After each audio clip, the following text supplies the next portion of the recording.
அனைவருக்கும் வணக்கம். சுத்தமாகவே எதிர்பார்க்காத ஒரு விஷயம் இந்த தேர்தலில் நடந்திருக்கு.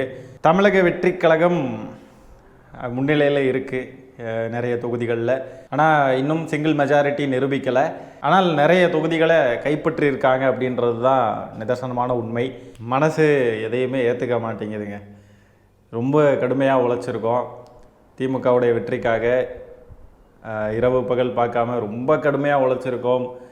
நம்ம மட்டும் இல்லாமல் நம்மளை போல பல தோழர்கள், திமுகவுடைய தலைவர் ஸ்டாலின் அவர்கள் முதற்கொண்டு அடிமட்ட தொண்டன் வரைக்கும் எல்லாருமே மிக கடுமையாக உழைப்பை செலுத்தி இருக்கிறோம். ஆனால் இப்படி ஒரு முடிவை தமிழ்நாட்டு மக்கள் கொடுப்பாங்க அப்படின்னு சொல்லி ஏற்றுக்கவே முடியல. மிகவும் மனவேதனையாக இருக்கிறது.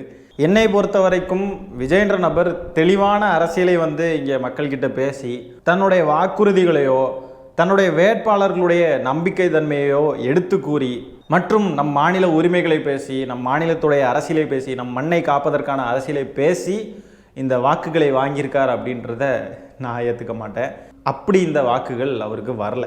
மாறாக ஒரு பண்ணினதெல்லாம் என்னன்னு பார்த்தீங்கன்னா, திமுக மீது அவதூறை பரப்பி, திமுக மீது வன்மத்தை கக்கி, திமுக ஆட்சியில் பாருங்கள் இதெல்லாம் பண்ணலை பாருங்கள், இப்படிலாம் இருக்குது பாருங்கள், இப்படிலாம் கஷ்டப்படுத்துகிறாங்க பாருங்கள், இப்படிலாம் நடக்குது பாருங்கள், அப்படியெல்லாம் நடக்குது பாருங்கள் அப்படின்னு சொல்லிட்டு நெகட்டிவான விஷயங்களை இளைஞர்கள் மத்தியிலையும் மக்கள்கிட்டையும் கொஞ்சம் கொண்டு போய் சேர்த்துருக்கார். அதை ரொம்ப ஸ்ட்ராங்காக நம்ப வச்சுருக்கார். அதை பகுத்தறிஞ்சு அது சரியாக இருக்கா தவறாக இருக்கா அப்படின்றதெல்லாம் மக்களை சிந்திக்க விடாமல், பாருங்கள் இப்படி நடக்குது பாருங்கள், நான் வந்தால் இப்படிலாம் நடக்காது பாருங்கள் அப்படின்னு சொல்லிட்டு ஒரு ஒரு ஒரு மாய பிம்பத்தை தவறாக மக்களுக்கும் இளைஞர்களுக்கு குறிப்பாக அதை சொல்லி கொடுத்துருக்காரு. அதை மனசுக்குள்ளே ஏற்றிட்டார். அதோடைய விளைவு தான் இது. விஜய் இந்த மாதிரி பொய்களையும் அவதூறுகளையும் அள்ளி தெளிக்கிறப்போ திமுக சைட்லேருந்து விஜயை நோக்கி கடுமையான எதிர்வினைகள் எதுவுமே இல்லை. சொல்லப்போனால் சுத்தமாக எதிர்வினையே இல்லை. எங்களை மாதிரி ஏதோ 4-5 யூடியூபர்ஸ் கடந்து பேசுகிறதும், சமூக வலைத்தளங்களில் நம்ம திமுகவை ஆதரிக்கக்கூடிய நபர்கள் போடக்கூடிய பதிவுகளும் மட்டும்தான் எதிர்வினையாக இருந்துச்சு. நானும் கடந்த சில வருடங்களாக தாவேக்காவை விஜயுடைய அரசியல் வருகையை எதிர்த்து கடுமையாக நான் பேசியிருக்கேன். அதுக்கு காரணம் என்னென்னா, விஜய்க்கு பின்னாடி செல்லக்கூடிய கூட்டம், விஜய்க்கு வாக்களிக்கணும்னு நினைக்கக்கூடிய கூட்டம் அரசியல்படுத்தப்பட்ட கூட்டம் இல்லை. அந்த கூட்டம் டேஞ்சரான ஒரு கூட்டம். அந்த கூட்டம் தான் மட்டும் வாக்களிக்கிறது இல்லாமல் தன்னுடைய பேரண்ட்ஸை வாக்களிக்க சொல்லி வற்புறுத்தும். சின்ன குழந்தைங்க இருந்துச்சுன்னு சொன்னால் சின்ன குழந்தைங்கள விஜய் தூண்டி விடுறாரு. அதன் மூலியமாக பேரண்ட்ஸை வாக்களிக்க சொல்லி கட்டாயப்படுத்தும். என் பிள்ளைக்காக ஓட்டு போட்டேன், என் அண்ணனுக்காக ஓட்டு போட்டேன், அவங்களுக்காக ஓட்டு போட்டேன், இவங்களுக்காக ஓட்டு போட்டேன்னு சொல்கிற கூட்டம் இங்கே இருக்குது தாவேக்கால். ஆனால் திமுகவுக்கோ அதிமுகவுக்கோ பிற கட்சிகளுக்கோ வாக்களிக்கிறவங்க இந்த மாதிரி காரணங்களை சொல்ல மாட்டாங்க. அவங்கவுங்க சுய விருப்பத்தின் பேரில் தான் வாக்களிப்பாங்க. விஜயுடைய அரசியலை கடுமையாக எதிர்த்து காணொலிகள்லாம் போடுறப்போ நிறைய பேர் கேட்டிருக்காங்க, ஏன் தம்பி நீங்கள் தாவேக்காவே பேசிக்கிட்டு இருக்கீங்க, தாவேக்காவை நீங்கள் அவ்வளோ பெரிய எதிரின்னு நினைக்கிறீங்களா என்ன, அப்படிலாம் பேசாதீங்க அப்படின்லாம் நிறைய பேர் சொல்லியிருக்காங்க. அந்த மாதிரி சொன்னவங்களுக்கு இன்னைக்கு புரியும்னு நினைக்கிறேன் ஏன் தாவேக்காவை கடுமையாக எதிர்க்க வேண்டிய அவசியம் இருக்குன்றது. இத்தனை வருட அரசியல் வரலாற்றில் திமுக அதிமுக தான் தமிழ்நாட்டை ஆண்டுகிட்டே இருந்திருக்கு மாறி மாறி. முதல் முறையாக வரலாறை மாற்றியிருக்காரு விஜய். விஜயுடைய அரசியல் வருகை பெரிய தாக்கத்தை எல்லாம் ஏற்படுத்தாது அப்படின்ற ஒரு நினைப்பில் நம்ம எல்லாரும் இருந்திருக்கோம். நான் கூட விஜய்க்கு ஒரு சீட்டு தேடுறதே கஷ்டம், 10 சீட்டு தேடுறதே கஷ்டம், 15 சீட்லாம் ரொம்ப அதிகம் அப்படின்னு நினச்சிக்கிட்டு இருந்தோம். ஆனால் இப்போது 100 சீட்டுக்கு மேலே அவருக்கு கிடைக்க போகுது அப்படின்ற நிலை தான் இருக்குது. ஓவர் நாகரிக அரசியலை கடைபிடிச்சிருக்கு. ஓவர் நாகரிக அரசியலுடைய விளைவு கூட்டணி கட்சிகளே கூடவே இருந்துக்கிட்டு அவங்க பண்ண விஷயங்கள், கூட்டணி கட்சிகளுடைய செயல்பாடுகள் மற்றும் கூட்டணி கட்சிகள், எனக்கு என்ன தோணுதுன்னா, கூட இருந்தவங்களே திமுகவுக்கு ஓட்டு போட்டிருக்க மாட்டாங்க அப்படின்னு தான் எனக்கு தோணுது. கூடவே இருந்துக்கிட்டு முதுகலையே குத்திருக்க நிறைய சான்சஸ் இருக்குது. இவ்வளோ நாளும் நார்த் இந்தியாவில் நிறைய மக்களுக்கு அரசியல் அறிவே இல்லை, பாஜகவுக்கு வாக்களித்து தேர்ந்தெடுக்கிறாங்க அப்படி இப்படின்னு சொல்லி நார்த் இந்தியாவில் இருக்கிறவங்கள பேசிக்கிட்டு இருந்தோம். இனிமேல் நமக்கு அதெல்லாம் பேசுகிற அருகதையே கிடையாது. இப்படி ஒரு தற்கொலை கூட்டத்தை மக்கள் தேர்ந்தெடுத்ததுக்கப்புறம் இனிமேல் என்ன ஆக போகுது தமிழ்நாடு? இனிமேல் பாஜகவை தேர்ந்தெடுத்தவங்களெல்லாம் நம்ம குறை சொல்கிறதுக்கு அவசியமே இல்லை. அந்த அருகதையே நமக்கு இல்லை. தொடர்ச்சியாக 2 ஆண்டுகளாட்டு டபுள் டிஜிட்டில் ஜிடிபியை மெயின்டைன் பண்ணியிருக்கிறார். இரட்டை இலக்க பொருளாதார வளர்ச்சியை கடந்த 2 ஆண்டுகளாக தொடர்ச்சியாக மெயின்டைன் பண்ணியிருக்கிறார். பல துறைகளில் தமிழ்நாடு முதலிடத்தை பிடிச்சு வச்சுருந்துச்சு. கல்வி, வேலைவாய்ப்பு, தொழில், வளர்ச்சி, பொருளாதாரம் எல்லாத்துலேயும் முதலிடத்தை பிடிச்சு நம்ம நல்ல ஒரு க்ரோயிங் ஸ்டேட்டாக நம்ம இருந்துக்கிட்டு இருந்தோம். $1 ட்ரில்லியன் எக்கனாமியை சீக்கிரமாக அச்சீவ் பண்ணணும் அப்படின்னு சொல்லிட்டு கனவோடு பயணிச்சுக்கிட்டு இருந்தோம். ஆனால் சினிமா நடிகனை தான் மக்கள் தேர்ந்தெடுப்போம் அப்படின்னு சொல்லி வாண்டடாக வாக்களிச்சிருக்காங்கன்னா அடுத்த 5 வருஷம் அந்த சினிமா நடிகனுடைய ஆட்சியின் கீழ் தமிழ்நாடு என்னென்ன அவஸ்தைகளை பட போகிறது அப்படின்றத மக்கள் பார்க்க தான் போகிறாங்க. வாக்களித்தவங்களே வருத்தப்படுற அளவுக்கு தான் இந்த நபருடைய ஆட்சியின் லட்சணம் இருக்க போகிறது. தமிழ்நாட்டை நம்ம பெரியார் மண், அறிஞர் அண்ணா அவர்களின் மண், கொள்கை மண் அப்படின்ட்டு தமிழ்நாட்டை புகழ்ந்து பேசி பேசி என்ன இருக்குது?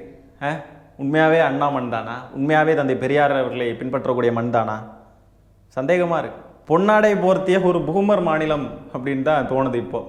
ஆனால் ஏதோ ஒரு வகையில் தமிழ்நாட்டு மக்கள் நிறைய குழந்தைங்க இன்றைக்கி இறந்து போகிறத தடுத்துருக்காங்க. விஜய்க்கு வாக்களித்ததுனால நிறைய குழந்தைங்க இறந்து போகலை, நிறைய தற்குறிகள் சாகலை. இல்லைன்னா இந்நேரத்துக்கு நிறைய இளவு செய்தி வந்திருக்கும்.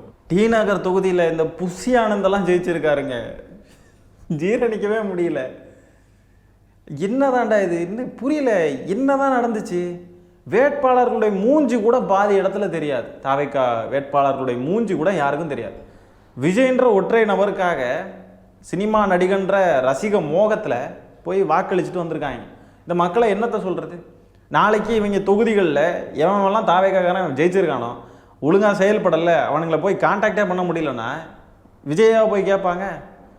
என்ன பண்ண முடியும்? அந்த வேட்பாளரை பார்த்து ஓட்டு போடாமல் விஜய்ன்னு சொல்லிட்டு போய் ஓட்டு போட்டு வந்திருக்காங்க. தினமும் இனிமேல் விஜய் இட்டுன்னு போங்க. தாவேக்கா அணில் குஞ்சுகள் சட்டமன்றத்தை சர்க்கஸ் கூடாரமாக மாற்ற போகிறானுங்க. இந்த கூட்டமெல்லாம் சட்டமன்றத்துக்குள்ளே போகணும்னு கனவுல கூட நினச்சதில்லை சாரே. இனிமே யாரை குறை சொல்லுவாப்புல? இவ்வளோ நாளும் திமுக சதி, திமுக எங்களுக்கு பெர்மிஷன் தரல, திமுக எங்களை ஒடுக்கிட்டு அடக்கிட்டு, இனிமே யாரை குறை சொல்லுவாப்புல? தினமும் வெளியே வந்து தானே ஆகணும். தினமும் ஏதாவது அரசியல் ரீதியான வேலைகள், அரசாங்க ரீதியான வேலைகள் பண்ணிக்கிட்டே தானே இருக்கணும். இனிமேல் வெளியே வராமல் வீட்டுக்குள்ளே படுத்து தூங்க முடியுமா? இனிமேல் ஏதாவது ஒரு பிரச்சனை ஏதாவது ஒன்றுன்னு சொன்னால் வெளியே வராமல் இருந்துக்கிட்டே இருந்தாப்புலன்னு சொன்னால் யாரை குறை சொல்லுவாப்புல? திமுக சதின்னு சொல்லுவாப்புலையா? இனிமேல் 5 வருஷம் ஓடி ஓடி உழைக்கணும். பார்க்க தானே இருக்கும், பார்ப்போம் என்ன பண்ணுறாருன்ட்டு. இனிமேல் என்ன பண்ணுவார்? திமுகவை கடிக்க முடியாதே இனிமேல். ஆளுங்கட்சியாக இருக்கிறப்ப கடின்னு கடிச்சாப்புல, இனிமேல் என்ன பண்ணுவாப்புல? அதாவது வீட்டில் காசோட அருமை தெரியாமல் வளர்க்குற பிள்ளைங்க இருப்பாங்கல்ல, தறியட்டு போய் திரிவாங்க. 4 ரூபா கையில் கிடைக்கிறப்ப அதை அப்படியே செலவு பண்ணிடுவாங்க. புரியுதுங்களா? அதே மாதிரி நம்ம தமிழ்நாட்டில் பாஜகவுடைய அராஜகம், பாஜகவுடைய ஃபாசிசம்னா என்ன, பாஜக என்னெல்லாம் பண்ணுன்றது தெரியாமல், அந்த கஷ்டமே என்னான்னு தெரியாமல் நம்மளை பத்திரமா பார்த்துக்கிட்டு இருந்தார் ஸ்டாலின் அவர்கள். இந்த தற்குறிகள்லாம் அந்த கஷ்டத்தை அனுபவித்தது இல்லைன்றதுனால அவங்களுக்கெல்லாம் இதை பற்றி தெரியல. நிழலுடைய அருமை வெயிலில் இருந்தால் தான் புரியும். அதனால் வெயிலில் இருக்கட்டும், வெயிலில் இருந்து கஷ்டப்படட்டும், அதுக்கப்புறம் தெரியும். இந்த தேர்தல் வேலைகளில் இருக்கிறப்போ கூட, பரப்புரை விஷயங்களில் பிஸியாக இருந்தப்போ கூட, இந்த டீலிமிட்டேஷன் விவகாரம் தொடர்பாக முதலமைச்சர் மு.க. ஸ்டாலின் அவர்கள் போராட்டம் நடத்தினார். கருப்பு சட்டையை அணிஞ்சிக்கிட்டு அந்த பில்லை கொளுத்துனார். ஞாபகம் இருக்கா? அவ்வளோ பிஸியாக இருக்கிறப்போ கூட மாநில உரிமைக்காக அவர் நின்னார். மும்மொழி கொள்கையை திணிக்க நினச்சா ஒன்றா சேர்ந்து போராட்டம் நடத்தினார். எஸ்ஐஆருக்கு எதிராக குரல் கொடுத்தார். டீலிமிட்டேஷனை வரக்கூடாதுன்னு சொன்னார். ஹிந்தி திணிப்புக்கு எதிராக குரல் கொடுத்தார். எதிர்த்துன்னு போராடினார் மனுஷன். அவருக்கு இவ்வளோ உழைச்சும் கூட அந்த மனுஷனுக்கு தமிழ்நாட்டு மக்கள் இப்படி ஒரு ரிசல்ட்டை கொடுத்துருக்காங்க.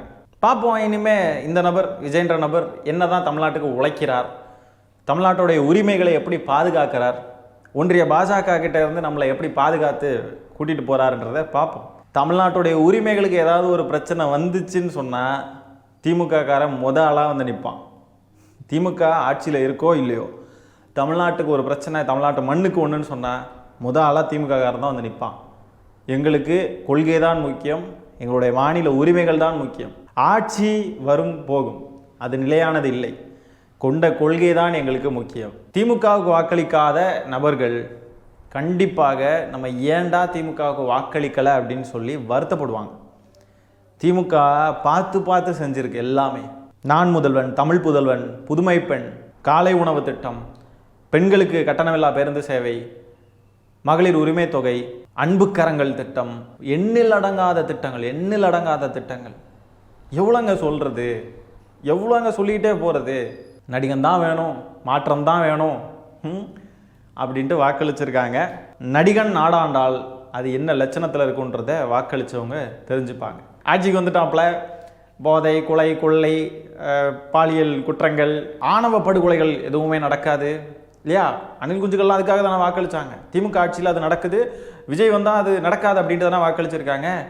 ஏதாவது ஒன்று மட்டும் நடக்கட்டும், உடனே கேள்வி கேட்போம்ல, கேள்வி கேட்போம், பதில் சொல்லணும் எல்லாரும். அணில் குஞ்சுகள் வரிசையாக வந்து பதில் சொல்லணும். ஒரு சம்பவம் கூட நடக்கக்கூடாது. ஒரு சம்பவம் கூட நடக்கக்கூடாது. ஒரு கொலை, ஒரு கொள்ளை, ஒரு பாலியல் வன்புணர்வு சம்பவம் ஒன்று கூட நடக்கக்கூடாது. ஒன்று கூட. அப்படியே தங்க தட்டில் வச்சு தாங்குவீங்கன்னு சொன்னீங்கல்ல, பண்ணுங்கடா. திமுக கிட்ட இருக்கிறப்போ எந்நேரமும் திமுகன்னு கடிச்சு வச்சிங்கல்ல, இனிமேல் எங்களுக்கு அந்த கவலை கிடையாது.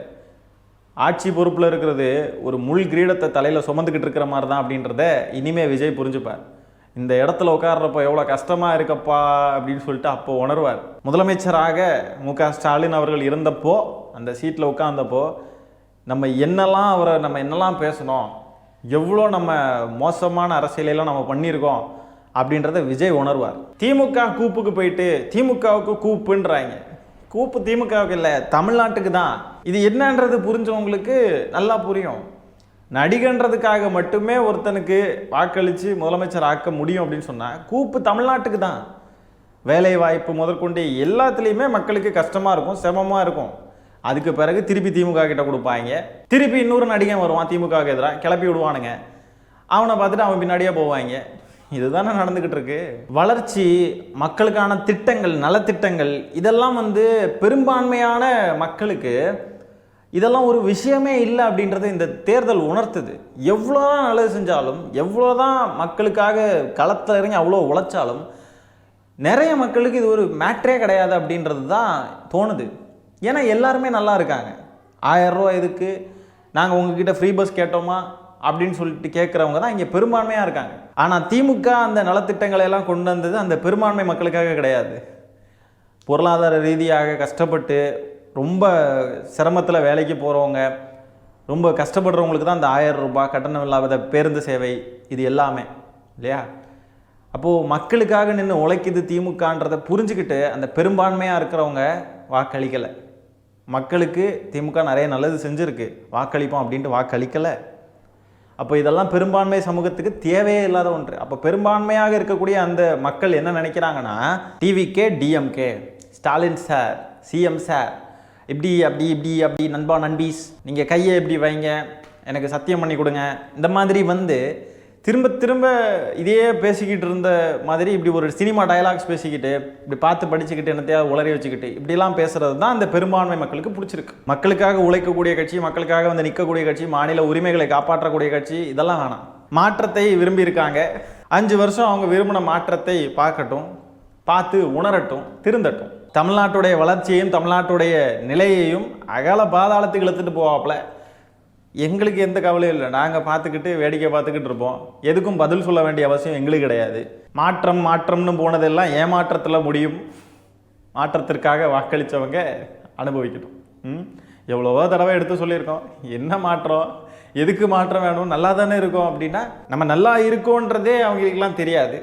இதில் எங்கே இருந்து அவங்களுக்கு இதெல்லாம் சொல்லி புரிய வைக்க முடியும்? ஆட்டோவில் போய்கிட்டு இருக்கிறப்போ ஏதோ ஒரு பையன் யாரோ திரும்பி பார்த்துட்டானா உடனே பெண்களுக்கு பாதுகாப்பு இல்லைன்றாங்க. தேட்டருக்கு போய் டிக்கெட்டெல்லாம் கிழிச்சு எரிஞ்சுக்கிட்டு பாலாபிஷேகம் பண்ணிட்டு சுற்றிட்டு தெரிஞ்சுக்கிட்டு ஊதாரியாட்ட சுற்றிட்டு தெரிஞ்சுக்கிட்டு வேலை கிடைக்கலன்னு புலம்புறானுங்க. இதனாலெல்லாம் எங்களுக்கு மாற்றம் வேணும் அப்படின்ட்டு நினைக்கக்கூடியவங்க மெஜாரிட்டியாக இருக்கிறப்ப என்ன பண்ண முடியும்? எதுக்கு கஷ்டப்பட்டு இத்தனை மாவட்டங்களுக்கு வெயிலுக்குள்ளே கஷ்டப்பட்டு ஸ்டாலின் அவர்களும் உதயநிதி ஸ்டாலின் அவர்களும் எதுக்கு கஷ்டப்பட்டு இப்படிலாம் போனாங்கன்றது தெரியல. வீட்டுக்குள்ளேயே படுத்து தூங்கிக்கிட்டு யார் மேலேயாவது பழைய தூக்கி போட்டுக்கிட்டு அப்படியே இருந்திருக்கலாம். ஆனால் பாருங்க, சோசியல் மீடியா இன்ஃப்ளூயன்சர்ஸை வச்சு 25 ரூபாயை கொடுத்து ட்வீட் போட வச்சு ரீல்ஸ் போட்டு எவன்லாம் பேசுகிறானோ அவனையெல்லாம் அப்யூஸ் பண்ணி இந்த மாதிரிலாம் பண்ணி ஒருத்தனால் தமிழ்நாட்டில் தனிப்பெரும்பான்மையாகவே ஆட்சியை பிடிக்கிற ஒரு நிலைமைக்கு கிட்ட வர முடியும் அப்படின்னா இந்த மக்களை என்ன தான் சொல்கிறது? ரொம்ப முக்கியமான நபர்கள் இன்க்ளூடிங் நம்மளுடைய ஸ்டாலின் அவர்கள் கொளத்தூர் தொகுதியில் தோற்றுருக்காங்க. ஏற்றுக்கவே முடியலங்க. அது வந்து தாவேக்கா வேட்பாளருடைய மூஞ்சி கூட யாருக்கும் தெரியாது, யார் எதிரில் நிற்கிறான்னு கூட தெரியாது. அந்த அளவுக்கு ரசிக வெறி மக்களுக்கு. அதனால இப்படியெல்லாம் இருக்கும் அப்படின்ட்டு நான் சத்தியமாக எதிர்பார்க்கவே இல்லை, சுத்தமாக எதிர்பார்க்கல. வேட்பாளருடைய மூஞ்சி கூட தெரியாமல் அப்போ வேட்பாளர்களுக்கு வாக்களிக்கலை அப்படின்றது தானே இங்கே மீன் ஆகுது. தாவேக்காவுக்கு வாக்களித்தவனுங்க கிட்ட போய் உன் வேட்பாளர் யாருன்னு கேட்டால் இந்நேரத்துக்கு மறந்துருப்பானுங்க, இல்லைனா சுத்தமாக தெரியாது. அதுபோக இன்னும் கொஞ்சம் எக்ஸ்ட்ராவாக அரசியல் பற்றி ஏதாவது கொஞ்சம் பேசி பாருங்களேன். டீலிமிட்டேஷன் பற்றி, மும்மொழி கொள்கையை பற்றி, தமிழ்நாட்டுடைய உரிமைகளை பற்றி எல்லாம் பேசி பாருங்களேன். அதெல்லாம் என்னன்னே தெரியாது. அதெல்லாம் எதுக்கு?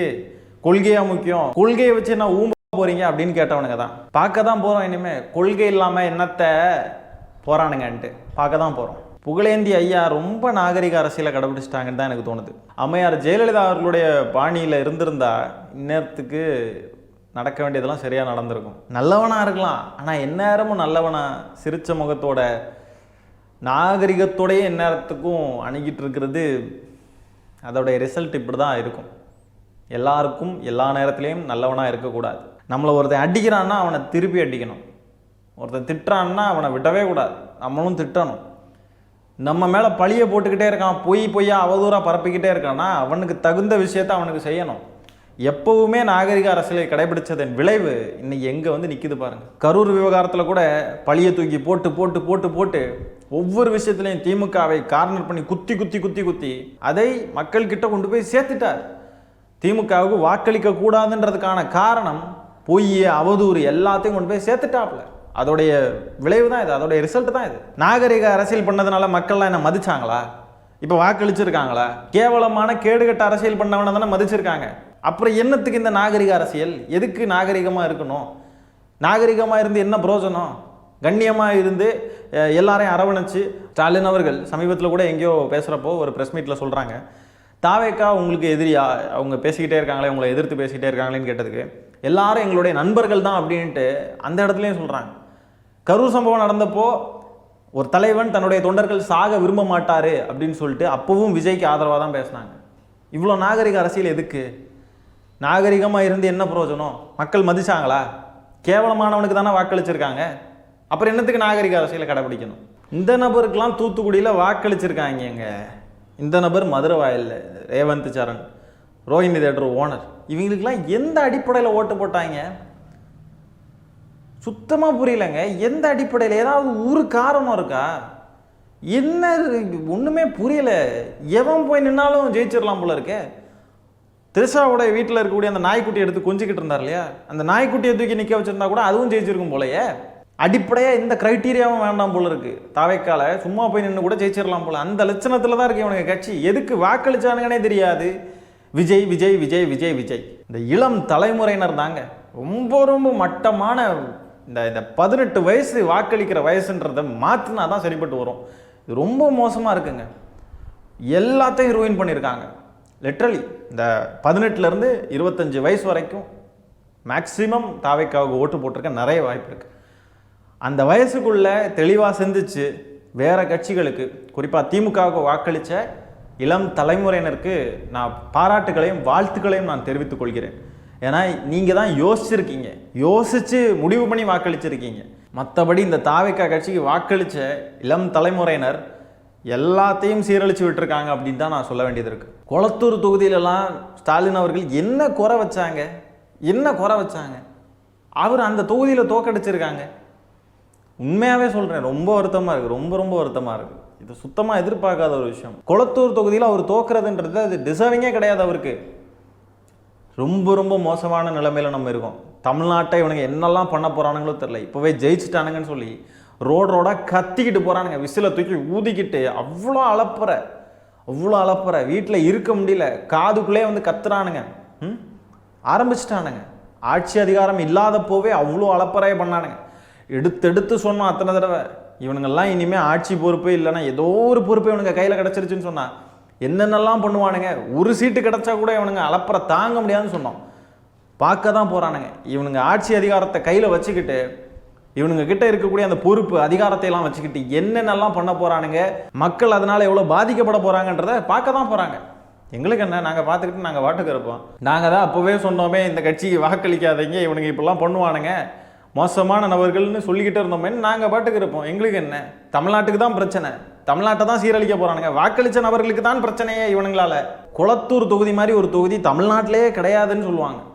அவ்வளோ டெவலப் பண்ண அந்த தொகுதியில் ஹாஸ்பிட்டலு, பஸ் ஸ்டாப்பு, அது இது பார்க்கு, அது இதுன்னு எவ்வளோ பண்ணிட்டாருங்க அந்த தொகுதிக்கு. அப்படி ஒரு நடிகன் தான் வேணும்னா இந்த நடிகனுக்கு வாக்களித்த நபர்கள் நாசமாக போகட்டும். வேற எதுவுமே எனக்கு சொல்கிறதுக்கு இல்லை.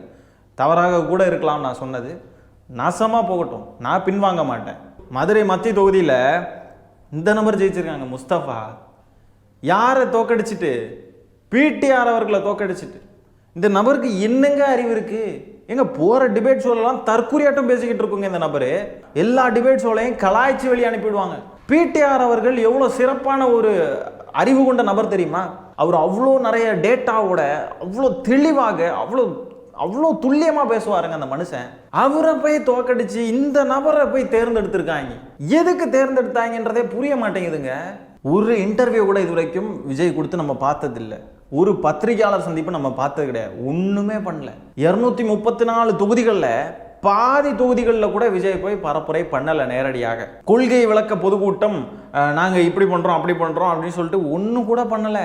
முதல் முறையாக ஒரு நடிகனுக்கு வாக்களித்து அந்த நடிகனை நாடாள வைக்க வேண்டும்னு சொல்லி வாக்களித்து தேர்ந்தெடுக்கக்கூடிய ஒரு தலைமுறை விளங்கிரும் தமிழ்நாடு. தமிழ்நாட்டுடைய பேரை தற்குறி நாடுன்னு மாற்றிடலாம். இனிமேல் நம்மெல்லாம் இனிமேல் மற்ற யாரையுமே முட்டாள்களாக இருக்காங்கன்னு சொல்லி பேசுறதுக்கு நமக்கு எந்த அருகதையும் கிடையாது.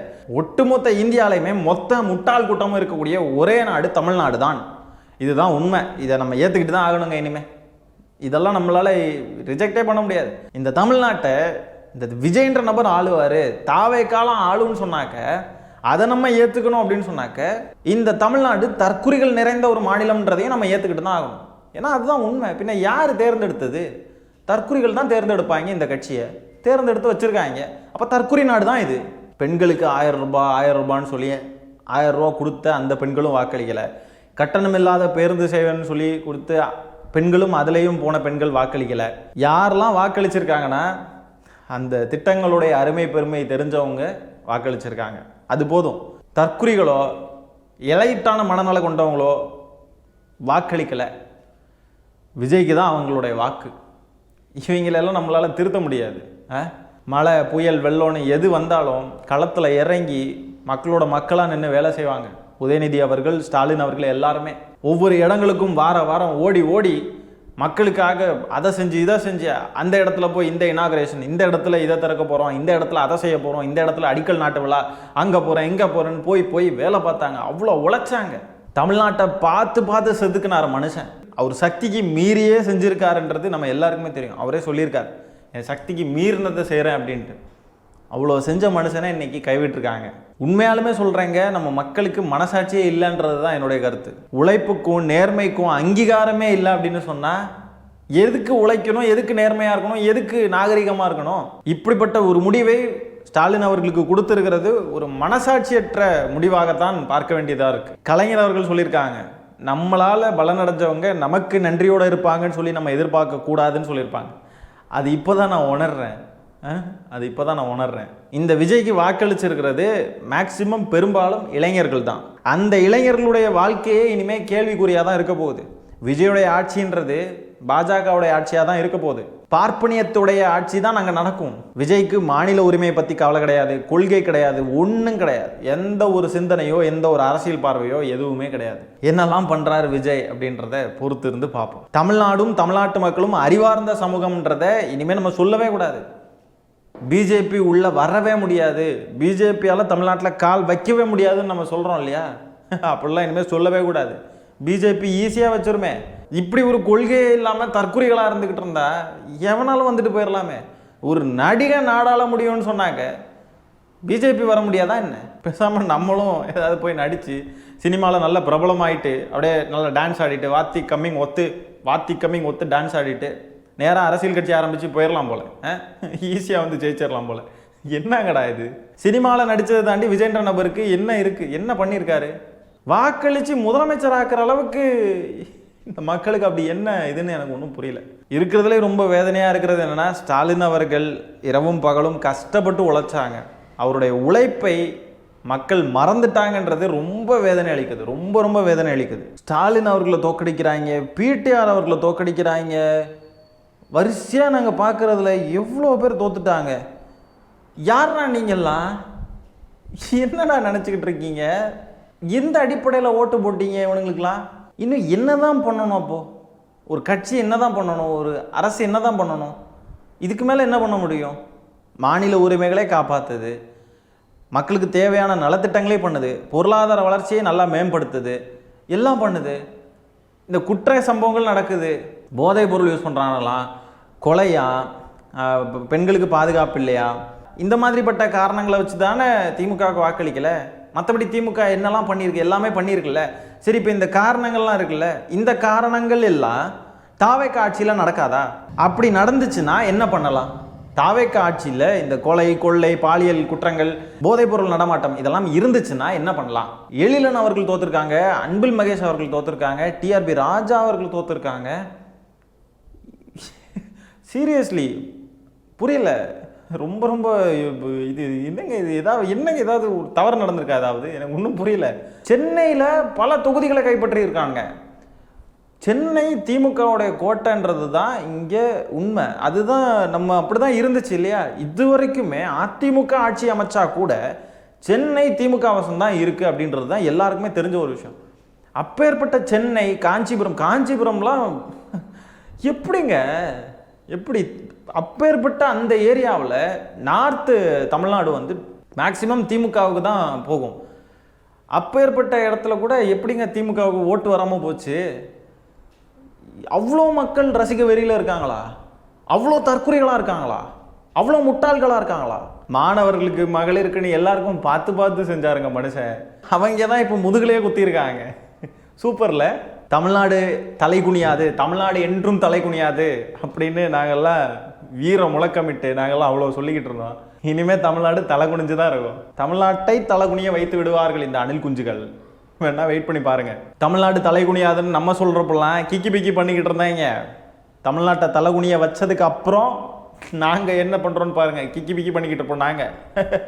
தமிழ்நாட்டை எப்படி கொண்டு போய் அடமானம் வச்சுட்டீங்களடா, தமிழ்நாட்டுடைய உரிமைகளை இப்படி அடமான வச்சு தமிழ்நாட்டை அப்படியே பின்னோக்கி இழுத்துட்டு போயிட்டீங்களடா, தமிழ்நாட்டுடைய பொருளாதாரத்தை சீரழிச்சிட்டிங்களடா, தமிழ்நாட்டுடைய சட்ட ஒழுங்கை சீரழிச்சிட்டிங்களடா, எல்லாத்தையும் நாங்கள் சொல்லுவோம் பாருங்க. மக்களுக்காக இவ்வளோ செஞ்சு, இவ்வளோ திட்டங்கள், இவ்வளோ விஷயங்கள் செஞ்சும் கூட அதை விட ஒரு நடிகனுடைய போலி கண்ணீர் வந்து சக்தி வாய்ந்ததுன்றது இப்போ தான் புரியுது. நடித்தா போதும்ல, கண்ணீர் விட்டு அழுதா போதும்ல. இந்த மாதிரி டிவிக்கே டிஎம்கே இப்படி பேசிக்கிட்டு இருந்து, இந்த மாதிரி டைலாக்ஸ் பேசிக்கிட்டு இருந்தால் போதும். அப்போ படத்தில் நடிச்சுட்டு வந்தால் போதும். அப்போது ஒருத்தன் நாடால் அவனுக்கு தகுதி இருக்குது, மக்கள் அதை வச்சு முடிவு பண்ணிப்பாங்க. அப்போது இதை மாதிரி இருந்தால் போதும். அப்போது ரைட்டா? எனக்கு ஒரு டவுட்டுங்க. பாண்டிச்சேரியில் இன்றைக்கி தான் எலெக்ஷன் ரிசல்ட்டு வந்துச்சு. பாஜக ஆளக்கூடிய பாண்டிச்சேரியில் ஒரு தொகுதியில் கூட தாவேக்கா ஜெயிக்கலை. ஆனால் பாஜகவை எதிர்க்கக்கூடிய தமிழ்நாட்டில் எப்படி தாவேக்காவில் இவ்வளோ தொகுதிகள் ஜெயிக்க முடிஞ்சிச்சு? வேறு ஏதாவது உள்ளடி வேலைகள் பார்த்துட்டானுங்களா என்னன்றது தெரிய மாட்டேங்குது. எப்படி ஜெயிக்க முடியும் இவ்வளோ தொகுதிகள்? பாண்டிச்சேரியில் இப்போ ஜெயிச்சிருக்கணும்ல, எப்படி அங்கே மட்டும் ஜெயிக்கல, இங்கே மட்டும் ஜெயிச்சாங்க? பார்ப்போம். 6 சிலிண்டர் தருவாராம் ஒரு வருஷத்துக்கு, 2500 ரூபாயாம் பெண்களுடைய வங்கி கணக்கில். பெண்கள் எங்கேருந்து எங்கேனாலும் கட்டணம் இல்லாமல் பேருந்துகளில் போய்க்கலாமா தமிழ்நாட்டுக்குள்ளே? சென்னையிலேருந்து நாகர்கோவில் வரணுன்னாலும் சரி, எங்கே போனாலும், எந்த எண்ட் டு எண்ட் போனாலும் போய்க்கலாம். அண்ணன் சீர் தருவாராம், தாய் மாமன் சீர் தருவாராம், 0 டாட் ஸ்பாட்ஸாம். என்னெல்லாம் பண்ணுறாப்புலன்றதை பார்ப்போம். என்னெல்லாம் பண்ணுவாருன்னு நான் சொல்லட்டா? லாட்ரி வந்து லீகல் ஆக்கப்படும், மும்மொழி கொள்கை அமல்படுத்தப்படும், இதெல்லாம் நடக்கும் பாருங்க. டாஸ்மாக் இழுத்து மூடிடுவாப்புல இனிமே. டாஸ்மாக் இருக்காது இனிமே. பார்ப்போமே. டாஸ்மாக் இல்லாமல் இருக்கும் இனிமே பெண்களுக்கு எதிரான குற்றங்கள் தமிழ்நாட்டில் நடக்கவே நடக்காது. அதை நம்பி தானே வாக்களிச்சிருக்காங்க இப்போ வாக்களிச்சிருக்கிறவங்க. இந்த தமிழ்நாட்டுடைய வரலாறு பேசுறது, தமிழ்நாட்டுடைய மாநில உரிமைகளை பேசுறது, தமிழ்நாட்டு மண்ணை பற்றி பேசுவது, நாங்கள் எப்படிப்பட்ட மண் தெரியுமா, எங்களுடைய மொழி எப்படிப்பட்ட மொழி தெரியுமா, பாசிச சக்திகள் எந்த ரூபத்தில் வந்தாலும் நாங்கள்லாம் அடித்து ஓட விடக்கூடிய மண் தெரியுமா, இந்த மாதிரிலாம் நம்ம இனிமேல் பேசவே கூடாது போல இருக்குது. விஜய மாதிரி கோமாளித்தனமாக டான்ஸ் ஆடிக்கிட்டு, இந்த ஏதோ ஒரு விழாவிலலாம் போய் டான்ஸ் ஆடிக்கிட்டு வந்தாப்புல, அதுமாதிரி டான்ஸ் ஆடிக்கிட்டு கோமாளித்தனம் பண்ணிக்கிட்டு, பழிய தூக்கி யார் மேலேயாவது போட்டுக்கிட்டு, டிவிக்கே டிஎம்கே இப்படி இந்த மாதிரிலாம் ஏதாவது பேசிக்கிட்டு, சோசியல் மீடியாவில் பூரா வதந்தியையும் அவதூறையும் பரப்பிக்கிட்டு, இப்படியெல்லாம் இருந்தால் தான் மக்கள் ஆட்சியை கொடுப்பாங்க போல இருக்கு. அதுபோக மின்சாரம் 200 யூனிட் இலவசமாமே, அது ஒவ்வொரு மாதத்துக்குமா வரணும். அது வரணும், பார்க்கணும், இருங்க. வேலை இல்லாத பட்டதாரிகளுக்கு மாதம் 4500 ரூபா கொடுப்பாப்லையாமே. எல்லாம் வரணும். ஆட்சிக்கு வந்தால் உடனே இதெல்லாம் நடக்கணும். ஏன்னா விஜய் தான் சொல்லியிருக்காரு, திமுக வாக்குறுதியில் சொன்னதை கடைசி வருஷம் நிறைவேற்றும், 3ஆவது வருஷம் நிறைவேற்றும், 4ஆவது வருஷம் நிறைவேற்றும் அப்படின்ட்டுலாம். இவர் ஆட்சிக்கு வந்து என்னமோ ஒரு வாரத்தில் எல்லாம் பண்ணிடுவார் அப்படின்ட்டுலாம் சொன்னார் இல்லையா? பண்ணணும். 4500 வேலை இல்லாத பட்டதாரிகளுக்கு கொடுக்கணும், 2500 உடனே கொடுக்கணும் பெண்களுக்கு, 200 யூனிட் ஒரு மாதத்துக்கு 200 யூனிட் உடனே கொடுக்கணுங்க. நம்ம தான் இதெல்லாம் கேட்போம். ஆனால் அணில் குஞ்சுகள் இதெல்லாம் கேட்க மாட்டானுங்க. வாக்களிச்சவனுங்க கேட்பானுங்கன்னு நினைக்கிறீங்க? கேட்க மாட்டான் எவனுமே. அவங்க தளபதியை பாருங்கங்க, அழகா இருக்காருங்க. அழகான சிஎம் எங்கேயாவது கிடப்பாங்களா? அவர் அழகா இருக்காரு, அது போதுமே அப்படிம்பானுங்க. பொருளாதார வளர்ச்சி எந்த அகல பாதாளத்துக்கு போனாலும் அதை பற்றி கவலையே கிடையாது அவங்களுக்கு. எங்க தலைவருடைய நடையைப்பார், உடையப்பார், அவர் அழகப்பார், அவர் சிரிப்பப்பார், அவர் மூஞ்சப்பார், அவர் போட்டோல எவ்வளவு சூப்பரா இருக்காருப்பார், இது போதுமே. எங்க தமிழ்நாட்டு சிஎம் எப்படி இருக்கார் அப்படின்னு நாங்கெல்லாம் காட்டுறதுக்கு எங்களுக்கு சூப்பரா இருக்கார் இல்லையா, அது போதும் அப்படின்பார்கள்.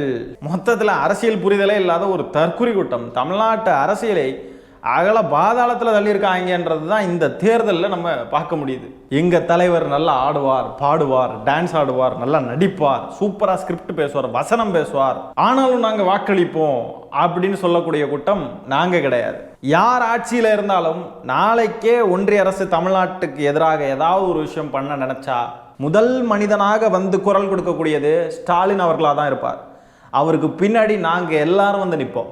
டெல்லியே பதற அளவுக்கு நாங்கள் படையை திரட்டி போராடுவோம். தமிழ்நாட்டு மண்ணுக்காக திமுக என்றும் களத்தில் நிற்கும். அது திமுகவுக்கு ஆட்சியை கொடுத்தாலும் சரி, கொடுக்கலனாலும் சரி, என்னைக்குமே திமுக தமிழ்நாட்டு மண்ணுக்காக நிற்கும் அப்படின்றத உறுதியாக சொல்லிக்கிறேன். தாவேக்காவுக்கு வாக்களித்தவர்கள் விரைவில் அரசியல்னா என்னன்றதை புரிஞ்சுக்கணும்.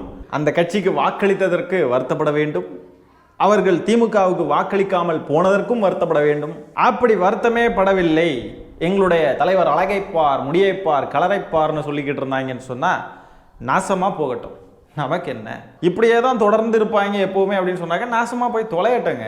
திமுக கிட்ட ஆட்சி கிடைக்காம போனதை விட ஸ்டாலின் அவர்கள் கொளத்தூர் தொகுதியில் தோத்தது மிகவும் எனக்கு வருத்தமாக இருக்குது, மிகவும் வேதனை அளிக்குது. மனுஷன் ரொம்ப கஷ்டப்பட்டு வேலை பார்த்தாருங்க. மக்களுடைய முடிவு இதுதான் அப்படின்னா அதை ஏற்றுக்கிட்டு போய் தான் ஆகணும். ஓகே ஃபைன், மனசே இல்லைங்க. திமுகவிற்கு வாக்களித்த அனைத்து நல்லுள்ளங்களுக்கும் நன்றியை தெரிவித்துக் கொள்கிறேன். என்னால் முடிஞ்ச அளவுக்கு நான் எவ்வளவோ போராடி இருக்கேன், எவ்வளவோ நான் காணொலிகள் போட்டிருக்கேன், மிகவும் சிரமத்தோடு நான் நிறைய காணொலிகள் எடுத்திருக்கேன். மனவேதனையோட பல பர்சனல் ப்ராப்ளம்ஸ் எவ்வளோ இருந்தாலும் அதையெல்லாம் வெளியே காட்டிக்காமல் எந்நேரமும் சிரித்த முகத்தோட இந்த கட்சிக்காக களமாடி மிகவும் வேதனையோடு நான் இதை பதிவு பண்ணுறேன். ஏன்னா எனக்கு தான் தெரியும் நான் என்னோடய பர்சனல் லைஃப்பில் நான் எவ்வளோ கஷ்டப்பட்டுக்கிட்டு இருக்கேன்னு. இதையும் தாண்டி எதையுமே நான் எதிர்பார்க்காம இந்த கட்சியிலேருந்து ஒரு பைசா கூட நான் எதிர்பார்க்கல. 200 ஊப்பின்னு சொல்லுவானுங்க. இன்னைக்கு வரைக்கும் எனக்கு ₹1 கூட எங்கேருந்தும் கிடச்சது கிடையாது. இன்னைக்கு வரைக்கும் நான் என் முழு மனதோடு நான் சொல்கிறேன், உண்மையாக சொல்கிறேன், எங்கேருந்து நான் ஒரு பைசா கூட வாங்கினதில்லை. இந்த கட்சிக்காக நான் மிகவும் கஷ்டப்பட்டு உழைக்கிறேன். இந்த கட்சியில் உண்மையை சொல்லணும்னா இந்த கட்சியில் நான் அடிப்படை உறுப்பினர் கூட கிடையாது. இதுதான் உண்மை. இன்றைக்கி நான் இந்த உண்மையை சொல்கிறேன். இந்த கட்சியில் நான் அடிப்படை உறுப்பினர் கூட கிடையாது. முழுக்க முழுக்க என்னுடைய அரசியல் புரிதலோட, என் சொந்த விருப்பத்தோட, திமுகவுடைய நலத்திட்டங்கள் மீதும், திமுகவுடைய தலைவர்கள் மீதும், திமுகவுடைய அரசியல் மீதும் கொண்ட பற்றின் காரணமாகத்தான் நான் இந்த சேனலை ரன் பண்ணிக்கிட்டு இருக்கேன். வெற்றியோ தோல்வியோ மீண்டும் உழைப்போம். உழைப்பு உழைப்பு உழைப்பு, அதை நம்ம என்றைக்கும் விட மாட்டோம். தமிழ்நாடு போராடும், தமிழ்நாடு வெல்லும், தமிழ்நாடு வெல்ல வைக்கும். எவ்வளவோ நம்ம எதிர்பார்த்தோம், எவ்வளவோ நலமாக பண்ணோம். சரி விடுங்க. சரிங்க, இந்த காணொளியை நான் நிறைவு செய்து கொள்கிறேன். நன்றி, வணக்கம்.